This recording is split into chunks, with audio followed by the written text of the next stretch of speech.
Good morning, everyone, and welcome to our first Insight APSAD webinar for 2024. My name is Karen Petty, and I'm the Program Manager here at Dovetail.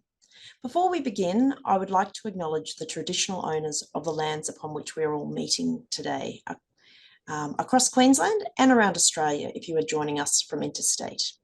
I'm on Yagara and Turrbal land, and I pay my respects to elders past and present, and extend that respect to any First Nations people who are joining us in this webinar today. It is now my pleasure to introduce Nicole Hewlett, who will be talking with us about how Aboriginal wisdom in the fetal alcohol spectrum disorder space can shift your knowing, being and doing. Nicole is a Principal Research Officer and Manager of the First Nations Cancer and Wellbeing Research Program at the University of Queensland. During today's webinar, you're welcome to post any questions you might have for Nicole in the chat. We will collate these and put as many of these questions to Nicole as we can following her presentation. So without any further ado, I'll hand it over to Nicole. Welcome. Thanks, Karen. My name is Nicole and I'm a proud Palawa woman from the Trawida, Tasmania. As always, today and every day, may we remember that we do stand in footsteps millennia old. May we acknowledge the original custodians of these lands and waterways that we are connected to and supported by as we walk our journeys in this life. I would like to pay my deepest respects also to the Turrbal and Yagara peoples of Meanjin, whose irrepressible spirituality has cultivated the wisdom I have had the privilege of sharing with you today.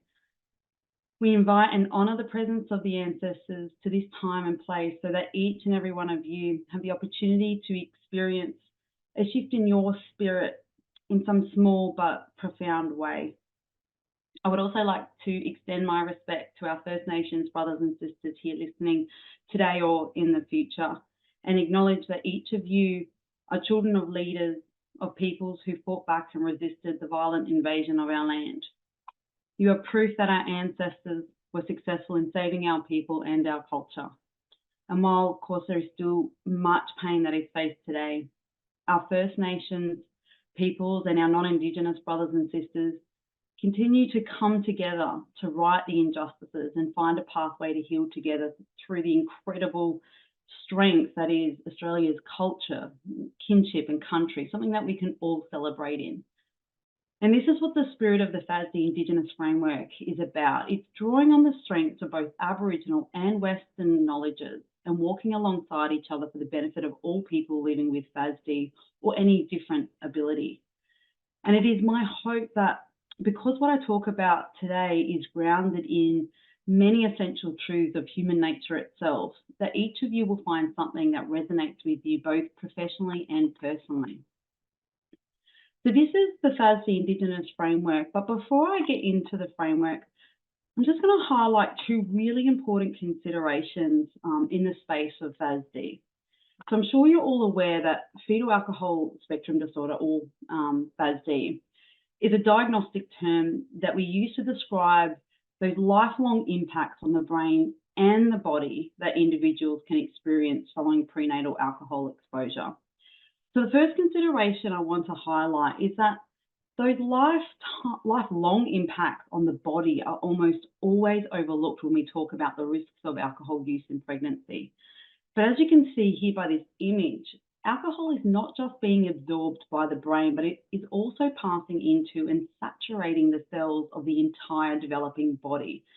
And there are points at which this is particularly harmful. So if alcohol is a known drug that causes cancer, depression, and a myriad of other disorders in the fully developed adult body, what is it doing to the infrastructure of the most vulnerable state of the developing human body? Alcohol use in pregnancy has been linked to cancers, heart conditions, autoimmune disorders, diabetes, reproductive issues like fertility, and the list goes on. These are conditions that we see all the time, but we don't link these conditions in the conversations we have with pregnant women about the risks of alcohol use in pregnancy. If we talk about alcohol use in pregnancy with clients at all, it's typically to say that there are risks of drinking alcohol and that you shouldn't drink. If we're lucky, maybe the health professional is informed enough to talk about the risk of FASD, which is great, they absolutely should, but it's not the only risk. and we as a society are putting all of our prevention efforts into making FASD the only risk of prenatal alcohol exposure, when FASD is in fact just one possible outcome. And what tends to happen with this scenario is, firstly, this entrenches that reluctance that many health professionals feel about talking about alcohol use in pregnancy as well as FASD, because they lack the awareness and understanding around the evidence, something that the alcohol industry is very good at distorting. And secondly, if alcohol is consumed during pregnancy and the bub is born seemingly healthy and there is no FASD diagnosis throughout their life, the assumption is that there was no impact of alcohol during pregnancy, which then perpetuates myths like, my mum drank during pregnancy and I turned out fine. So the second consideration that I want to highlight is that we need to be so much more mindful about the way in which we talk about FASD in the prevention space as well. You often hear that FASD is 100% preventable, but those words preventable, they assume that a person knows they are pregnant when they drink alcohol. And we know for half the pregnancies in this country, that's not the case. It also assumes that you don't have childhood trauma, like the 1 in 4 Australians who have experienced child sexual abuse. And these abuses do not discriminate to a particular cultural or religious group. And finally, it also assumes that all Australians have the privilege and the self-determination of choice and equitable access to trusted, racist-free services. And we also know that that is definitely not the case. It is the systemic and societal inequities, oppression and trauma that give rise to FASD. So it is more accurate to say that FASD is as preventable as poverty, grief, or family violence. These determinants in the first box significantly increase the risk of FASD because these factors intensify alcohol absorption by the developing baby during pregnancy. And this is where the injustice for our people begins. Colonisation has scarred many of our people with cycles of poverty, intergenerational trauma, poor nutrition, and an ongoing lack of access to things like employment, education, and healthcare. And then on top of these, we experience immense stress caused by the fact that we're born into a heritage of grief and loss, and this is compounded by a lifetime of frequent heartbreaking losses and constant grief. And this grief often doesn't get resolved before we experience another significant loss.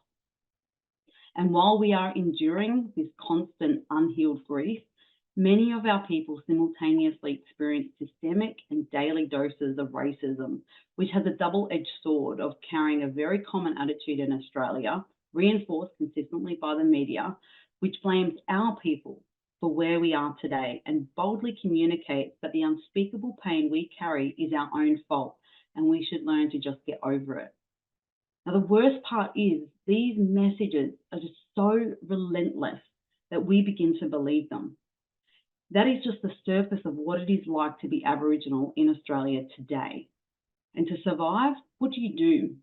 What is the human brain's normal response to an abnormal environment? Soothing. We try to soothe and alleviate the deep pain that the mind, body, and spirit is experiencing.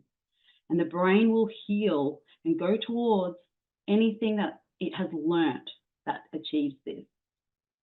And alcohol offers an accessible pathway that gives a feeling of having all the things that you don't. It numbs the deep pain. It disconnects us from the violence and atrocities of our ancestors. It makes us feel like we have some kind of power in our lives, that our lives have some kind of worth. It soothes all the triggers and layers of our being that are violently impacted by trauma. And of course, what an opportunity for the alcohol industry, who have always capitalised on the entrenched pain of human beings, because there are cycles of profit to be made from cycles of trauma.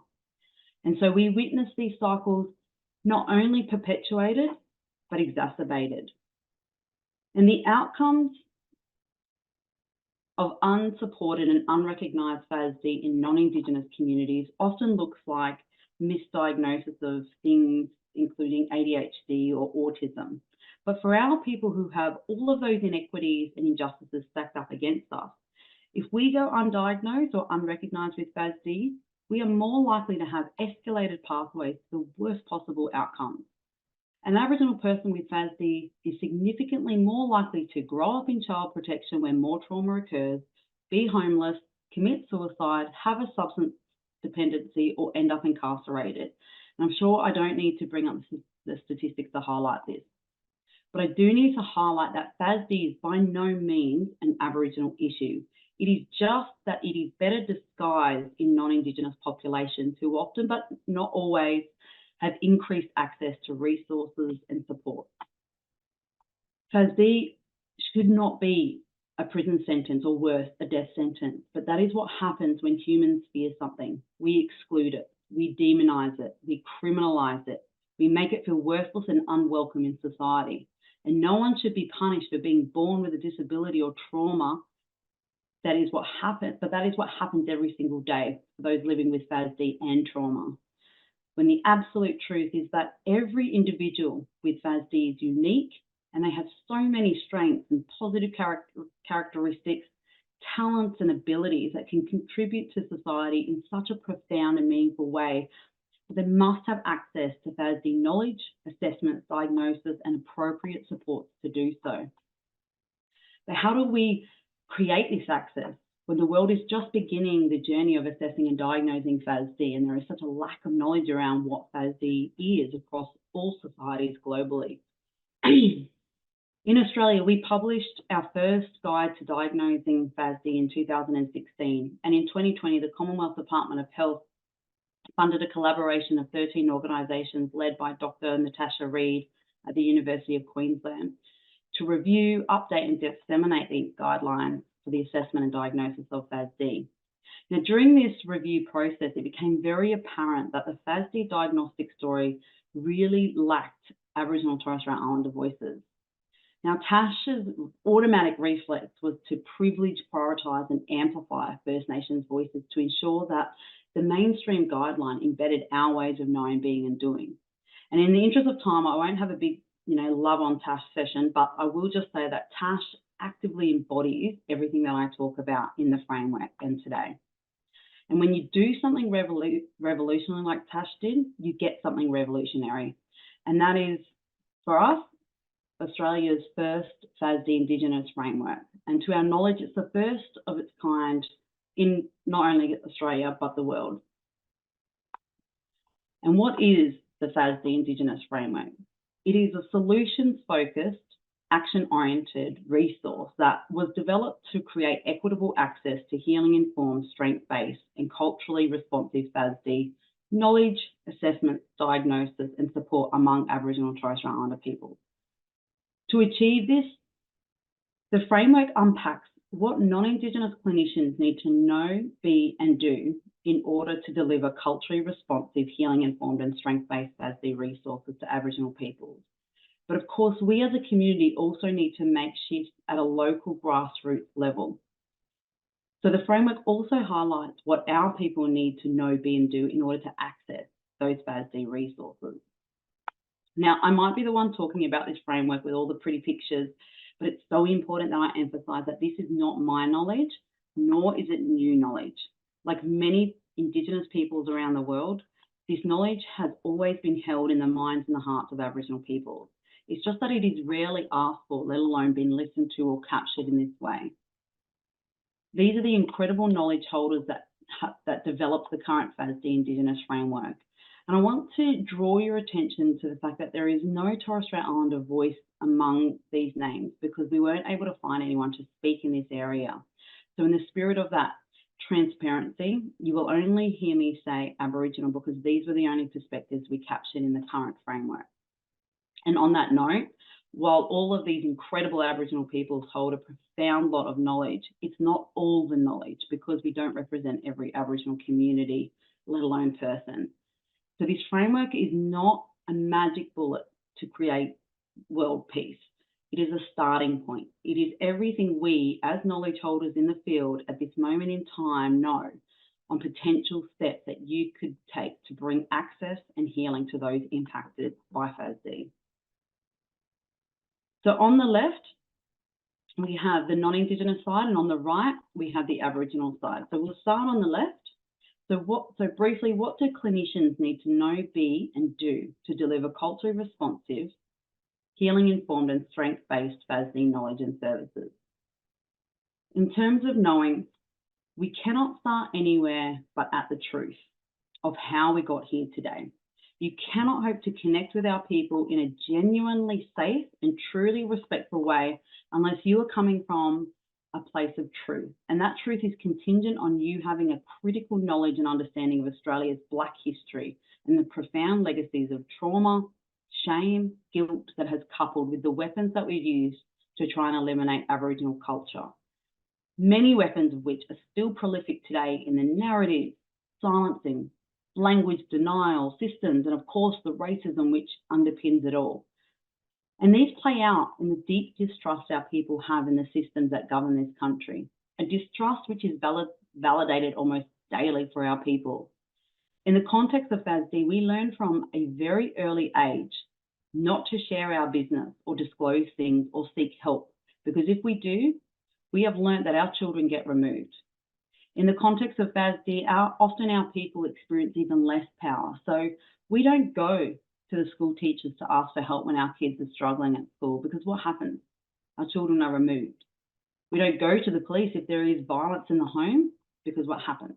Our children are removed.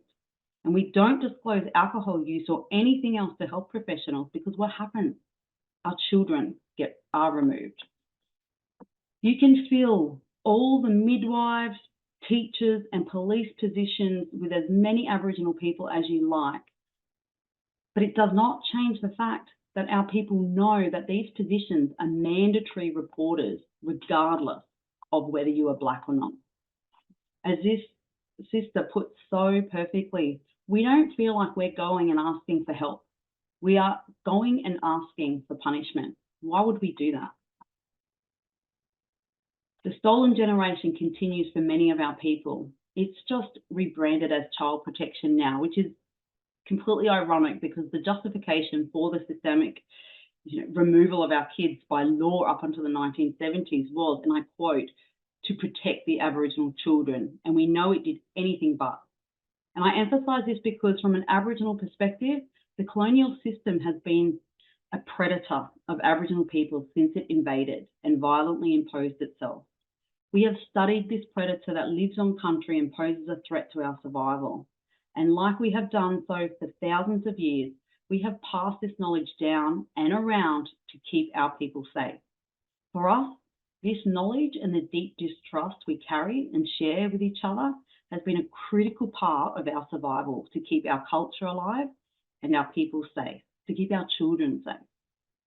It's important for you to know this so that you understand that the less power an Aboriginal person sitting in front of you has, the more distrust they will have of you because they are surviving on what knowledge they do have, which has been passed down for generations.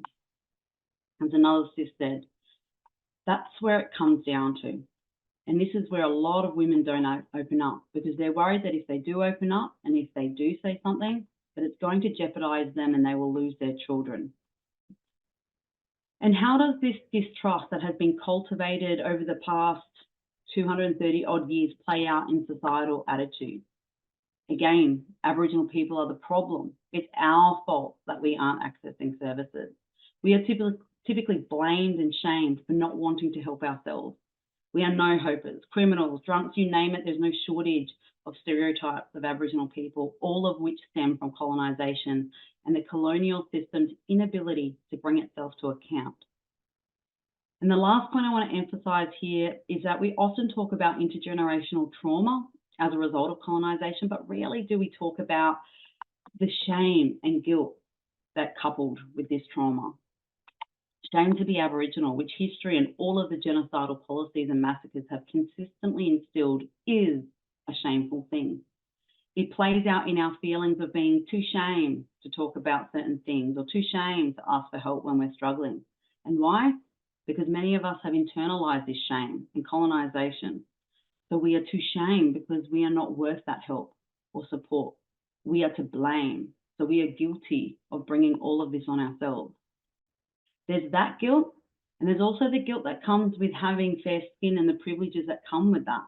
or guilt for not being raised in community or taught cultural way, and then shamed again when a non-Indigenous person asks you about your culture and you can't talk to it. There are many layers of guilt and shame, and they run deep, and without being constantly counteracted across our lifespan as an Aboriginal person, they become internalized. So it doesn't matter what field you are in, what work you do, or what interests you have. Truth and trust go hand in hand. If you do not know Australia's true history, you will not be able to build trust with our people or provide a culturally safe space, let alone connection. And also you personally will be much more vulnerable and susceptible to manipulation by media and politics, and we have seen that recently play out with The Voice. Truly understanding this history and what our people have been through can genuinely shift and open your heart, and this can cultivate a deep respect for the beauty, wisdom and strength of Aboriginal culture. And that offers you an opportunity for such incredible growth and benefit across all areas of your life, because that is what comes intrinsically to a human being that carries an openness, respect and appreciation for different ways of knowing, being and doing to their own. And this brings me to the second area that non-Indigenous clinicians need to know, and that is around understanding Aboriginal, diverse, holistic and strength-based perspectives. The Western system often looks for problems to fix, but this approach gives rise to a very deficit, disconnected and stigmatised worldview of conditions. And what happens when we stigmatise? We exclude. Whereas Aboriginal culture is very inclusive and grounded in the intrinsic understanding that everything in life is connected and interconnected. We understand that we are equal with all life forms, and therefore traditionally there wasn't this belief or idea of being better than, with this need to own or dominate life forms, including animals. We are a collective and understand that our well-being is only as strong as the well-being of our community. Today, we still hold this spirit and this inherent essential truth in our bloodlines, and it can offer profound learnings and benefit to Western cultures because it understands what truly meets the needs of a human being. We can offer the pathways of life and well-being, of coming back to our true nature, of what sustains the wellness of a human being, which is grounded in meaningful connection, deep respect, and a genuine reciprocity with all life forms. Now to the being component. What do clinicians need to understand about themselves? Who do they need to be in order to deliver culturally responsive assessments? And this, of course, involves a lot of unlearning, which is a very uncomfortable process. Change always is. Our minds are a product of our environment. There is bias and prejudice in all of our minds because that is simply how our brains efficiently store information. But if you're not aware of these, then research shows, firstly, that a clinician's unconscious beliefs and behaviours often create a clinical environment which triggers our people. And secondly, it will impact on your clinical decisions and your ability to provide an assessment that's grounded in objectivity, validity, and most importantly, equity. But it can be an emotionally painful process to confront beliefs, bias, and practices that are buried in our psyche. And that can often be at odds of who we perceive ourselves to be or want ourselves to be. The uncomfortable part comes with sitting with emotions like shame and guilt that can naturally arise when reflecting on your past actions, for example. Your brain's awareness of an automatic response to these particular emotions or to be vulnerable generally is what's important to pay attention to and will determine whether you have capacity to progress on your cultural responsive journey. Often we want to avoid those emotions. So we may automatically get defensive, justify or reframe to suit who we believe ourselves to be. It is why acceptance is a whole religion in and of itself. Critical to this unlearning and taking responsibility is reflecting on what impacts your ability to be vulnerable and sit with discomfort. This process is heavily influenced by your own childhood.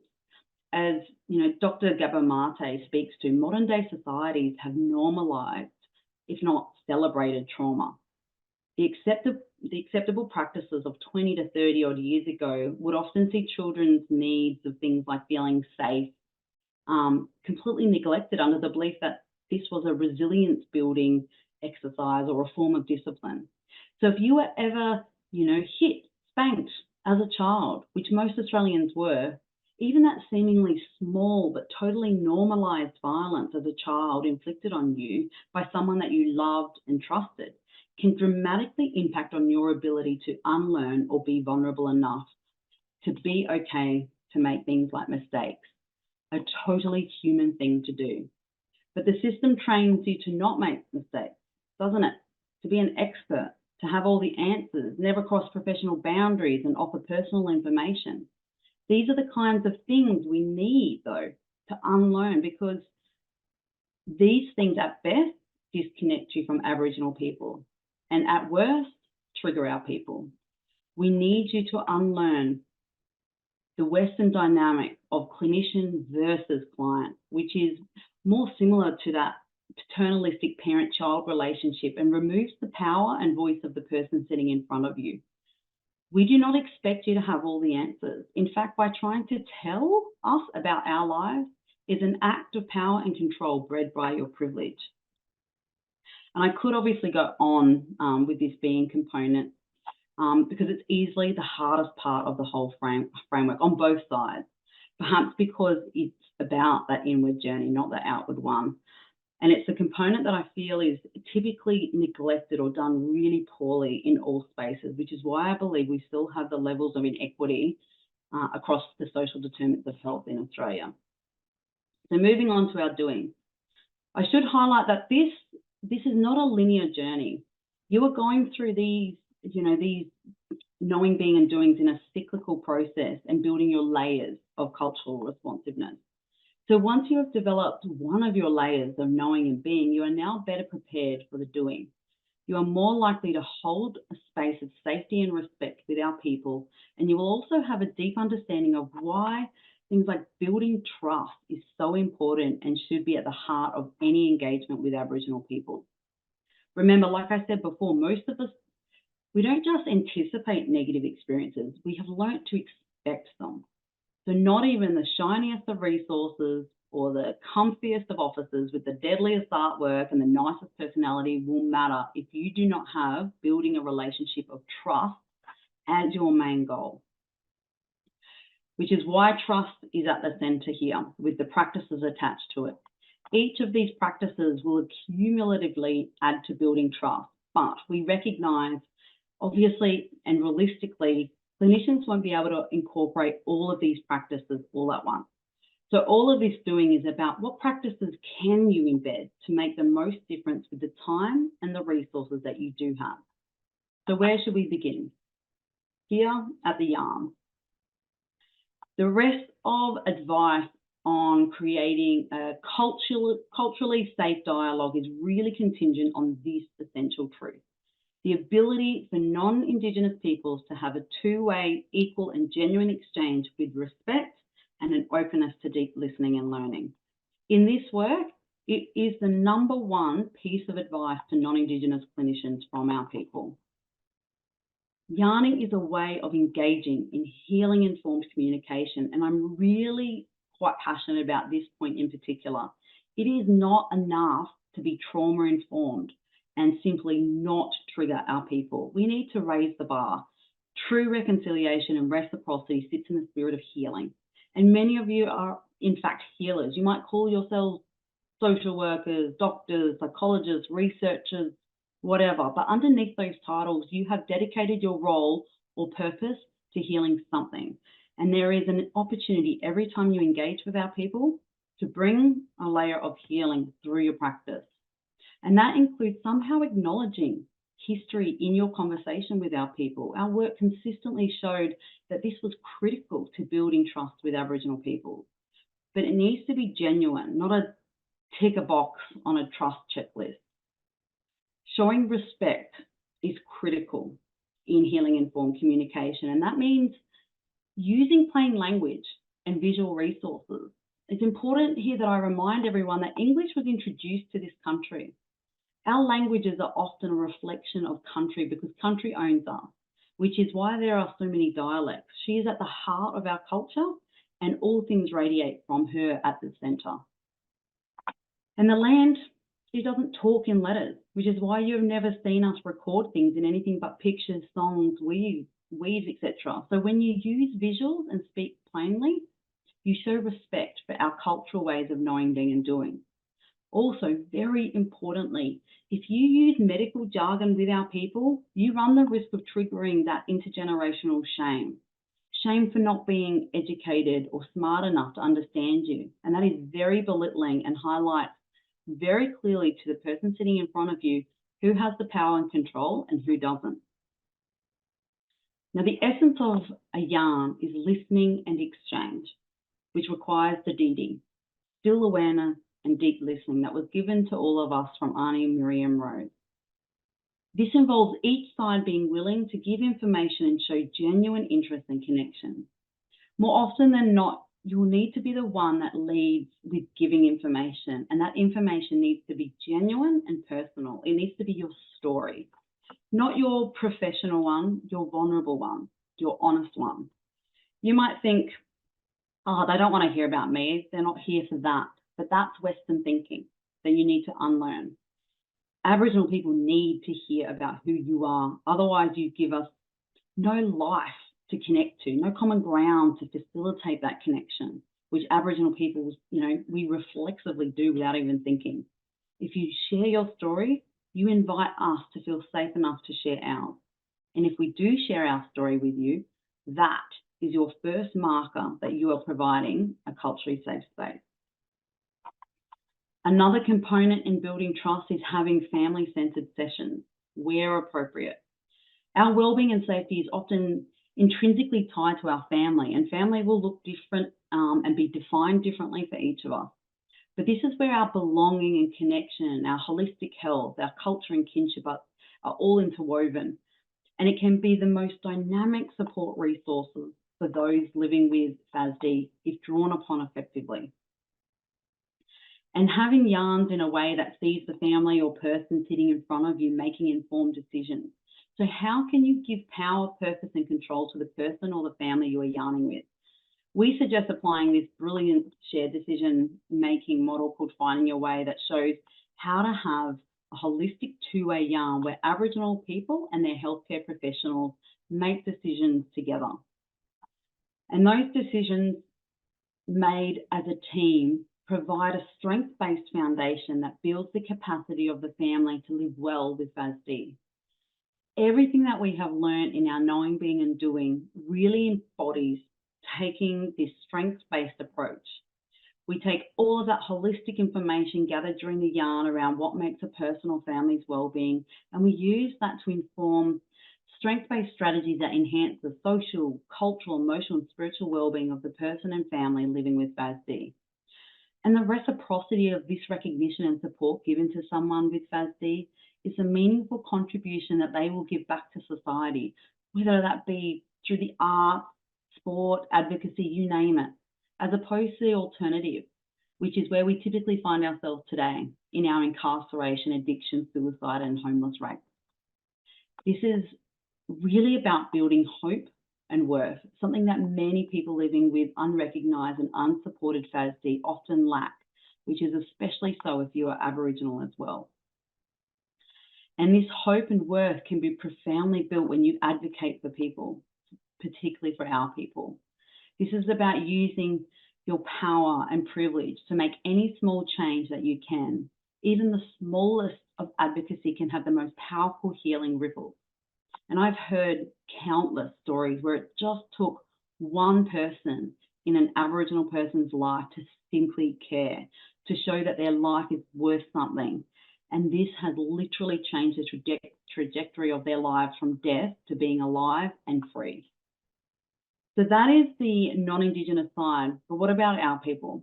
What do we need to know, be and do at a grassroots level to access FASD knowledge assessment, diagnosis and support?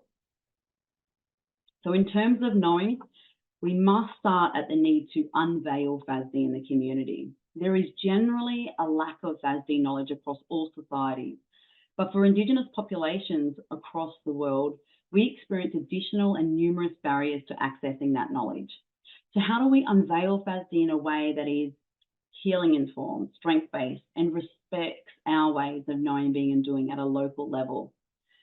To do this, we draw on Western knowledges around intergenerational trauma and what can trigger a human being, and we draw on Aboriginal knowledges of storytelling that is grounded in inclusion and connectedness of the human spirit. Now, one of my bugbears, I've got many bugbears, but one of them with the Western public health is that it often makes the very crude assumption that knowledge told is knowledge received, which completely ignores every other complex layer of communication that occurs from one human being to another.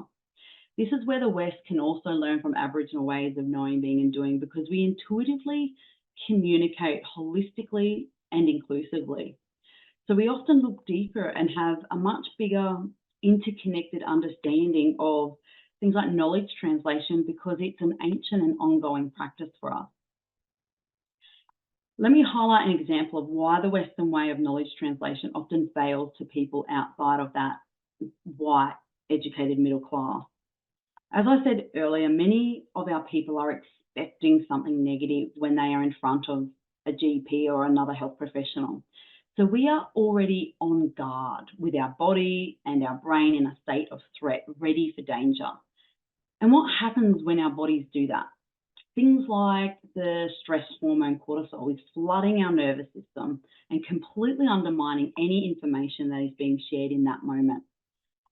And the faster that information is being shared and the more jargon that it's shared with, the more we do not understand and the more we get worked up.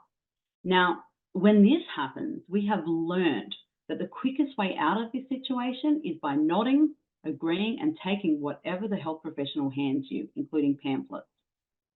In this scenario, that doctor may have felt that they effectively communicated to this Aboriginal person, but in reality, no information was exchanged, let alone understood. And the pamphlet wouldn't offer much more help because that assumes literacy and a language that resonates with that person. And don't get me started on pamphlets and posters. But anyway, now in the context of FASD, this scenario is amplified astronomically because what we say could and often does result in our children being removed. So that cortisol it's through the roof. So when we unveil FASD in community, we must be healing informed and overcome triggers so that knowledge can be genuinely translated and received. So we must make sure that the FASD knowledge is safe, it's private, and it's discreet. So safe in terms of understanding and responding to the local dynamics, beliefs, and practices of community. People need to be safe when receiving knowledge so we can't be in a state of fight, flight, or freeze. And this is best achieved when safe language is used, so not using fear-mongering or implying blame and shame, and making sure that the knowledge resonates with our community but doesn't overtly and directly target just our community and reinforce stereotypes around FASD. And also, it needs to be delivered in a safe environment where there isn't a power imbalance or a risk of consequence, perceived or otherwise.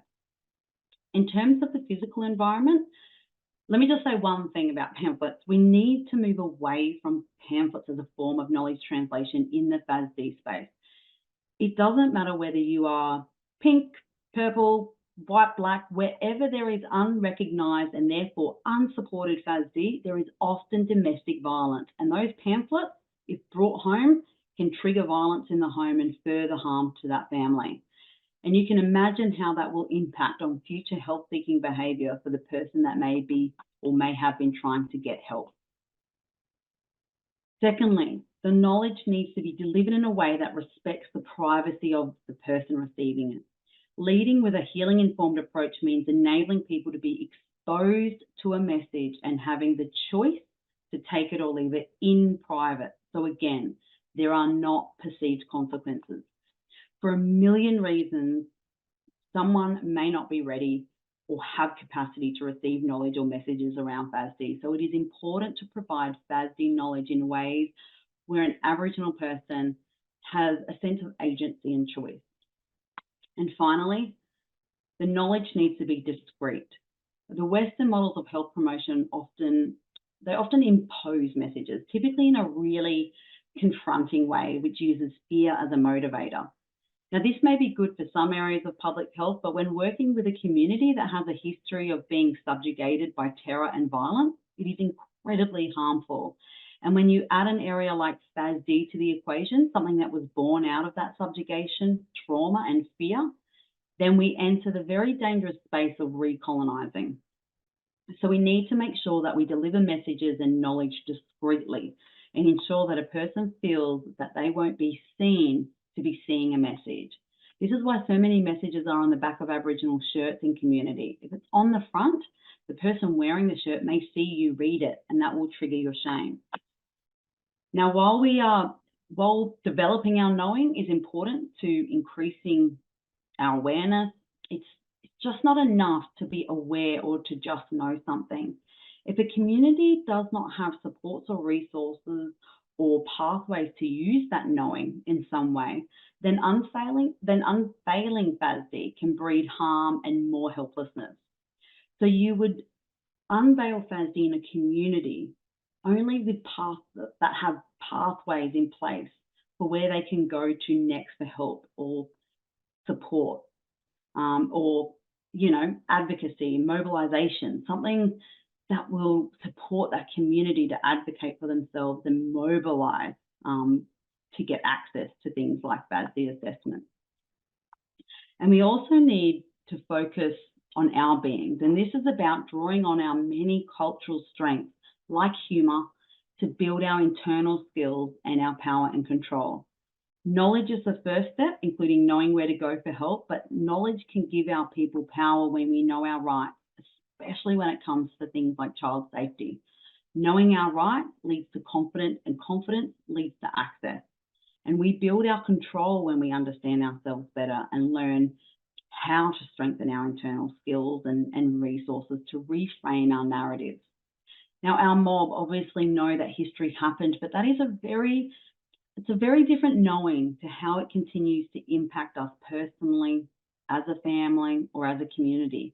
A lot of our people do not have the privilege of having their basic needs met, let alone the kind of opportunity that enables reflection and to truly understand how history is playing out in their lives.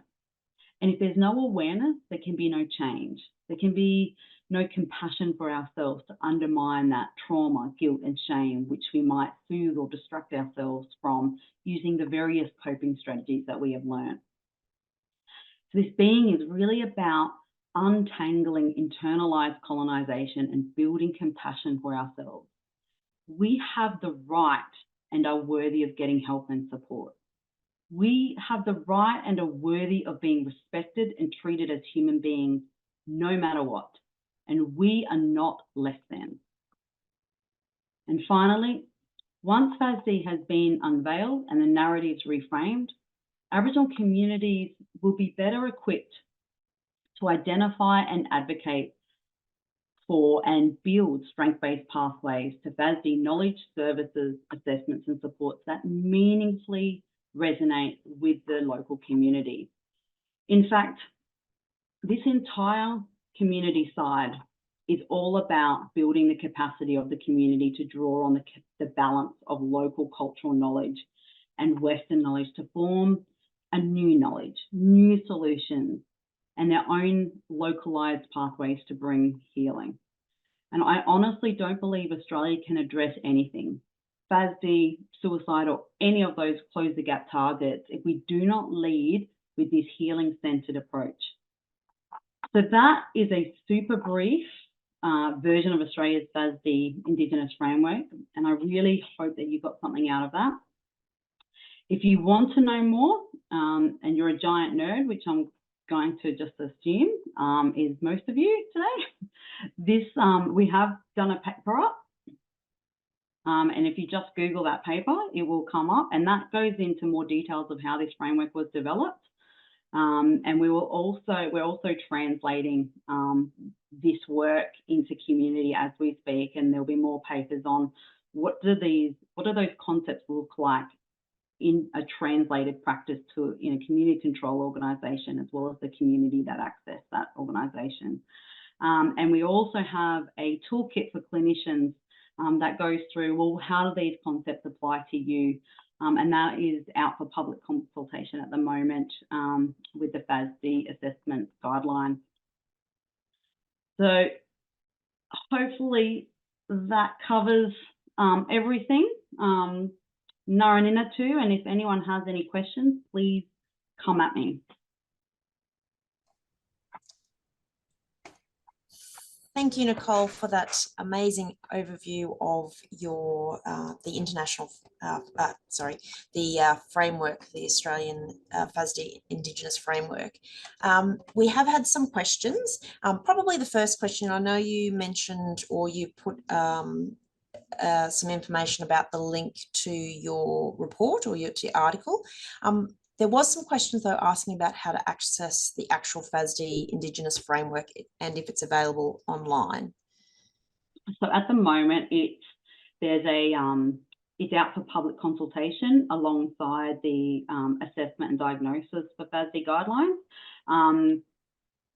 I might send you a link to how everyone can access that public consultation, and we welcome all the feedback on that. Once that public consultation is complete and we've incorporated and responded to feedback from the public, it will then be available online for everyone to use and apply. Yeah, that would be fantastic. Thank you. We do have a lot of responses saying thank you and appreciate it. And that it would be great to have this as a one-day workshop at some point so that participants can reflect and focus on how these ideas could be implemented in clinical and community practice and within systems. But I might just go on to another question. So you've talked about the assumption that knowledge told doesn't necessarily mean knowledge received, and that the reality is with the stressful situations of talking with workers, the cortisol and the rapid delivery of information reduces the chance that that information is actually received and understood. So do you have any practical suggestions so workers can help with that effective delivery of knowledge apart from while avoiding pamphlets, of course? So, and a lot of the work happens before you even enter that room, you know, and because I appreciate that people have very restricted timeframes to deliver, you know, medical sessions, whatever the case may be. But a lot of the work, you don't need any resources to go on that inward journey. And if you work on yourself and go on that and work on that knowing and the being, when you enter that room, you're already creating and have the capacity to hold a safer space, which means that is going to be received immediately as something that an Aboriginal person will pick up on. And so we are honed experts in picking up all the subtleties, and we sense spirits. So if your spirit has any kind of, you know, bias or prejudice or anything, we will feel that. And that is when the cortisol goes up. And that is when we won't hear anything you have to say. And typically people that, you know, haven't worked on their knowing, being and doing, or their knowing and being, they don't, you know, they will then follow that with the doing, which is the medical jargon. It is speedy, outcome-focused talk that creates more stress for us. So my advice would be to really work on your knowing and being, so that by the time you get to, you know, being in front of our people, you're able to hold a safe space. And then the language that you use, you're more mindful that, how would I explain this to, you know, a 10-year-old?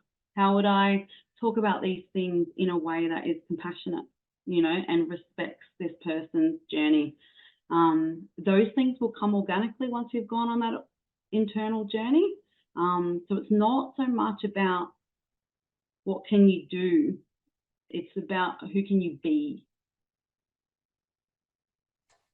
Thank you. That's a really important message. So thanks for sharing that.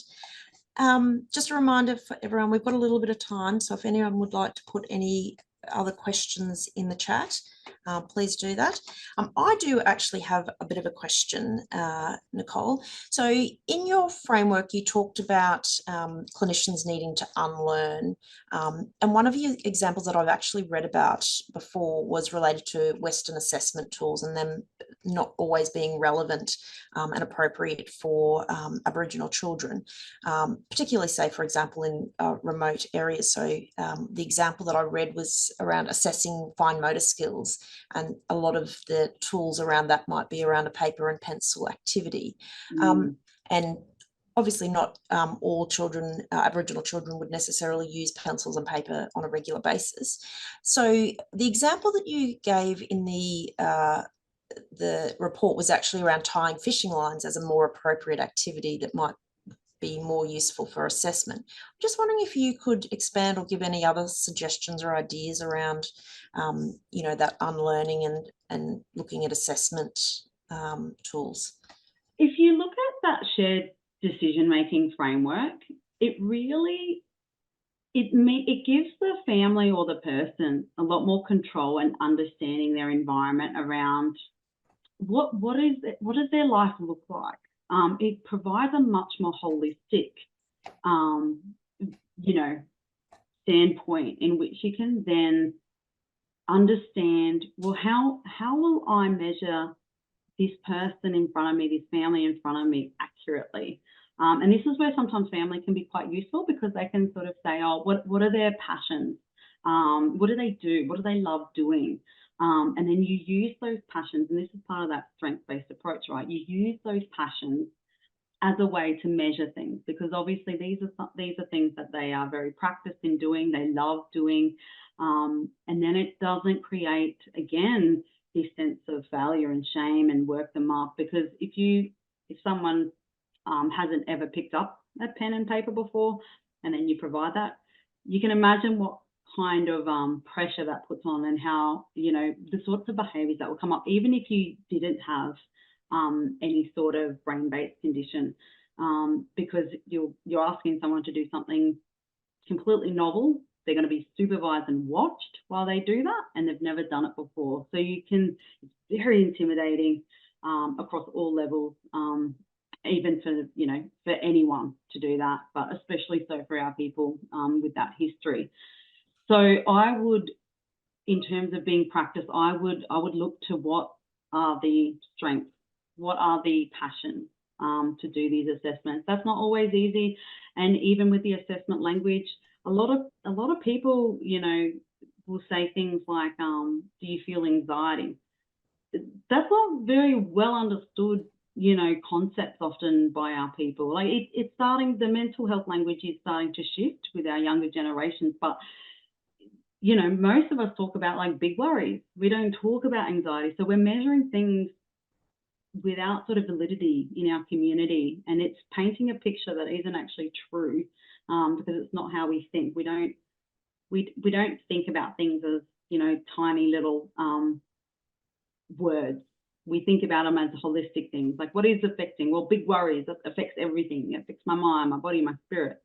Whereas anxiety is quite a foreign concept, and not too many understand what the nuances of that word are. So, and this is what I mean by, you know, and if you get to places that are, you know, have English as second, third, fourth languages, then that's even more of an issue, obviously. So does that answer your question? Yeah, I think so. Yeah, thank you for that. I'm just checking the chat here now. So one of the questions was, how do we reconcile the being as opposed to the doing with systematic frameworks that we have to work within? So in terms of it being restricted, I'm guessing. Yeah, I think that's what the idea is around that systematic. This is why we have advocacy in there. So if you have worked on your being and you can see the inadequacy of the system in meeting the needs of your clients or the people that you are supposed to be supporting, you have a basis at which to advocate. And if everyone is saying the same thing, the system has to shift. But it requires everyone to be pushing from that same page for those shifts to occur. So, and this is why we say, in the meantime, do what you can with your knowing and your being, so that you at least can hold a space, however small, however brief that is, with our people. And then for the rest that you are restricted by, advocate, fight for that shift, because this shift would benefit all people, not just ours. When we are looking at the people and looking at grassroots, you know, if we don't have rights, if First Nations people do not have rights in this country, no one has rights. And the sooner we realise that, the faster we're going to, you know, progress as a society, as a culture, and raise that consciousness. Reinforcing that role of advocacy again. Thank you. I might have time for one or two more comments. We have recently used the Griffith in our outreach clinic in Cairns and found that some of our children did not know about dressing in cold weather, which was one of the activities.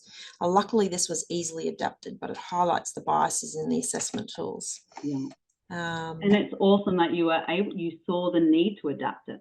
And this is where your being and having that shared decision making, you start to understand, well, how can I measure? How can I adapt this? And you start to resist these measures that you know within your being are not appropriate as measures of assessment, and will give a wrong diagnosis or outcome if you use it, which is again another layer of harm. Yeah. I think we've probably got time for one more question.